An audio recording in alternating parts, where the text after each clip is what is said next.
Ramai orang masih bergantung pada pelaburan tradisional seperti simpanan tetap atau saham yang tidak menentu. Tetapi, ada satu pelaburan yang lebih stabil dan menguntungkan, pelaburan hartanah.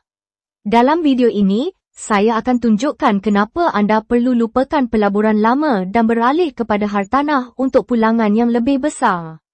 Berbanding pelaburan saham yang naik turun, hartanah boleh beri pendapatan pasif setiap bulan melalui sewaan. Bayangkan, anda mendapat aliran tunai yang konsisten tanpa perlu bekerja lebih.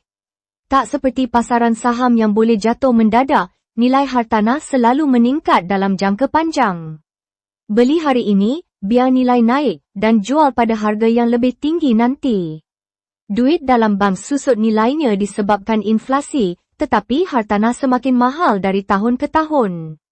Ini bermakna, pelaburan hartanah boleh lindungi kekayaan anda dari kehilangan nilai akibat inflasi.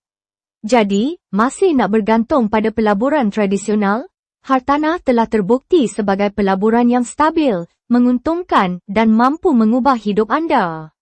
Mulakan sekarang sebelum harga semakin mahal. Ada soalan atau topik yang anda nak tahu? Komen di bawah. Jumpa lagi di video seterusnya.